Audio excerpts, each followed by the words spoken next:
They say some are born for chaos, others embrace it, but only a few manage to become its purest symbol. This is the story of the Joker, a character who has become a legend, a man whose emotional and mental scars led him to descend into madness. Today we will explore his hidden life, his deepest secrets, and how he transformed into the embodiment of chaos. Arthur Fleck, or Jack as some called him in his early years, was born in a dark neighborhood of Gotham, a city falling into the abyss of crime and corruption. Arthur's mother, Penny Fleck, according to some versions, was a mentally unstable woman who worked as a maid for Thomas Wayne, one of Gotham's richest men. Penny had a distorted perception of her past, believing that Thomas Wayne could save them due to a supposed relationship they had.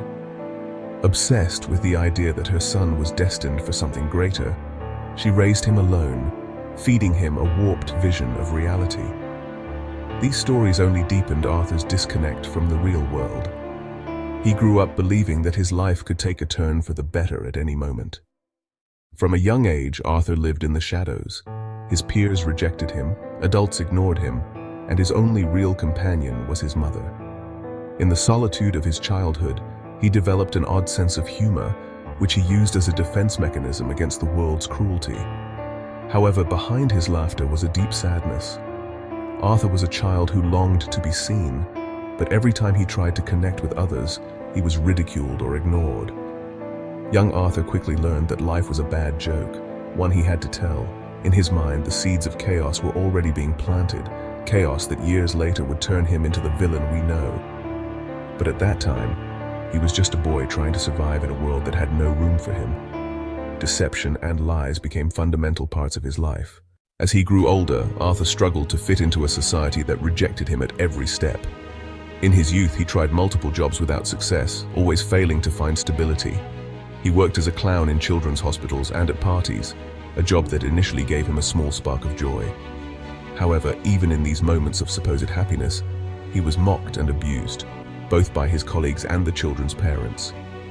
His failures were not only professional but also personal. Arthur was never able to maintain a romantic relationship, and the few times he tried to get close to someone, his insecurities drove them away. But in his mind, there was still hope. Comedy. Arthur believed that through laughter, he could find his place in the world. Despite his desire to fit in, comedy didn't save him either. His jokes, dark and poorly received, made him the center of ridicule and criticism. People didn't understand him, or didn't want to. And in that rejection, Arthur began to notice something. The world wasn't a place of justice or logic. It was a cruel place, where only the most ruthless survived. This is where the first crack in his sanity began to form. Days became confusing, the voices in his head grew louder, and slowly Arthur started to question reality. On the other hand, his mother, increasingly disconnected from reality, treated him like a child, while Arthur wrestled with dark thoughts. Failure, isolation, and disappointment led him to believe that the only way to survive in Gotham was to stop trying to be part of its order. In his head, the fake laughter from his audience mixed with his growing resentment. For a desperate man, any escape seems better than nothing. Arthur, or rather Jack, as he was known back then, found himself drawn into the world of crime. Gotham's underworld was full of opportunities for those willing to get their hands dirty. However, the world of crime was ruthless and brutal. Jack, as his fellow criminals called him, was not a leader, but his desperation made him dangerous. He was easily manipulated by those who saw him as a tool, a man behind a mask they could use to carry out their plans without exposing themselves. It was then that he became the Red Hood, an identity that protected him, at least at first. But fate had other plans. During an attempt to rob a factory, Jack fell into a vat of chemicals.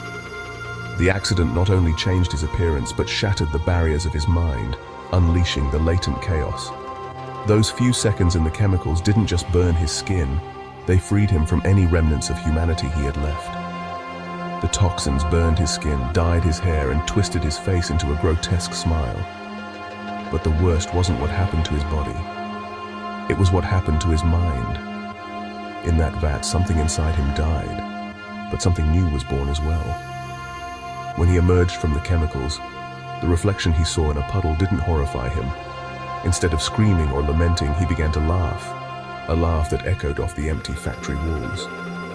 It was a laugh of liberation, of a new identity being born. Jack disappeared, and the Joker emerged, with a new mission: to destroy the established order and replace it with chaos. Chaos doesn't exist without order, and the Joker knew that for his anarchy to make sense, he needed a worthy adversary. That adversary came in the form of the Dark Knight, Batman. But for the Joker, Batman wasn't just an opponent. He was the symbol of everything the Joker rejected: control, discipline, and the constant effort to impose justice in a world that, in his view, was destined for chaos. For the Joker, Batman was fascinating because he represented a parallel obsession. While Batman sought to maintain order in Gotham, the Joker wanted to destroy it. More than once, the Joker made it clear that he didn't want to kill Batman. On the contrary, Batman completed him. Because in the Joker's mind, Batman and he were connected, two sides of the same coin. The Joker didn't see Batman as an enemy, but as a distorted reflection of himself. Where Batman had rules, the Joker had none. None. But at the end of the day, both needed each other to exist in a world where the lines between good and evil were blurred. While Batman sought justice, the Joker wanted chaos, but both depended on the other to exist. For the Joker, Gotham was nothing more than a stage, and Batman was his most important audience. Every crime, every macabre joke was designed not just to destroy, but to send a message to the Dark Knight. Many tried to figure out his mind. Some called him a sociopath, others labeled him a psychopath. But the Joker didn't fit into any category. His mind didn't follow the traditional patterns of criminals or the insane. For the Joker, life itself was a joke, and those who tried to make sense of it were the real lunatics. His madness wasn't simply the absence of reason, but an alternative way of perceiving reality. His madness was unique, a complete distortion of reality. For the Joker, life had no meaning. Everything was just a game, a series of events with no purpose or significance. The Joker didn't just enjoy physical destruction, he loved destroying the minds and souls of those who opposed him. His dark humor, his horrible crimes, was simply a way of expressing his contempt for order. How do you face someone who doesn't follow any rules, neither those of society nor those of his own mind? That's the true nightmare the Joker represents. For the Joker, each act of violence was a kind of artistic performance, a declaration of his view of the world, absolute chaos. Over the years, the Joker has left an indelible mark on minds. His legacy isn't just that of a criminal, but of a force of nature. To some, the Joker is a monster, but to others he represents the most extreme form of freedom.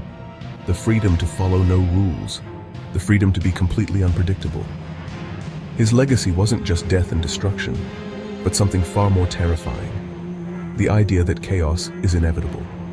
For some, he was just a madman. For others, a symbol of the anarchy that always lurks behind civilization. But his story, his rise from the shadows to become the embodiment of chaos, leaves us with one unsettling question.